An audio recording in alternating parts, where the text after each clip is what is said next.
आपल्या या सांगोला आणि मान पट्ट्यामध्ये या वर्षीच्या पावसाळ्यामध्ये अजिबात पाऊस झालेला नाही।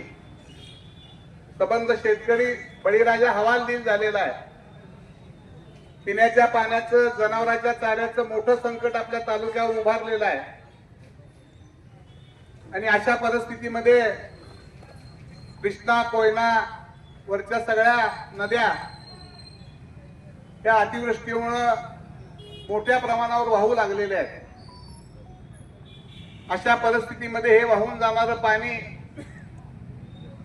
आपल्या तालुक्यातल्या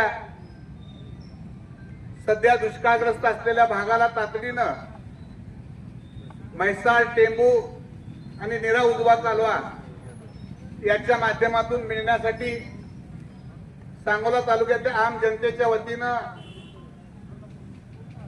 या ठिकाणी आपल्या तालुक्याच्या कर्तव्यदक्ष तहसीलदार मॅडम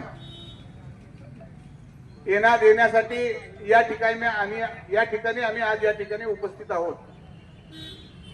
मी या निवेदनाच्या माध्यमातून पहिल्यांदा या तालुक्यातील एमएससीबीच्या अधिकाऱ्यांचं मनापासून अभिनंदन करणार आहे, त्यांचा आभार मानणार आहे की गेली सातत्यानं 6 महिन्यापासून आमचा बळीराजा विजेच्या अनियमित पुरवठ्यामुळे भरडून गेला होता। असंच आम्ही सगळे शेतकरी गेलो, त्याला विनंती केली, काही बाबी शेतकऱ्याला समजावून सांगितल्या, काही बाबी एमएससीबीला समजावून सांगितल्या आणि आज तालुक्यामध्ये एमएससीबीच्या बाबतीमध्ये बऱ्यापैकी शेतकऱ्यांना पुरेशी वीज 8 तास का होईना मिळायला लागलेली आहे।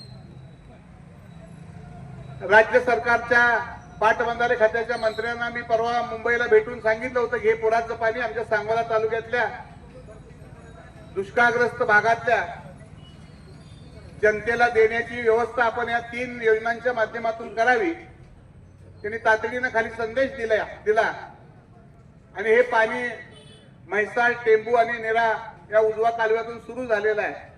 परंतु या निमित्तानं मी आदरणीय तहसीलदार मॅडमना विनंती करणार आहे की आपल्याला तालुक्याची सगळी परिस्थिती माहिती आहे।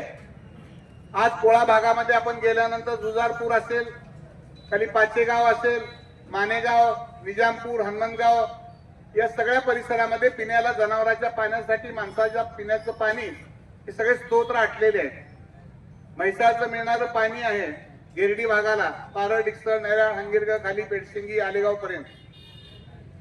त्याचबरोबर कोरडा नदीमध्ये पाणी सोडलं पाहिजे। मान नदीमध्ये मागच्या वेळेला पाणी सोडलं आणि अर्धीच नदी भरली आणि ते पाणी पुन्हा थांबवलं। त्याचबरोबर आपला वरचा जो भाग आहे मौद भाग, आज या ठिकाणी सगळी खवासपूर, लोटेवाडी, असकदानी याही परिसरातली सगळी मंडळी मी सगळ्यात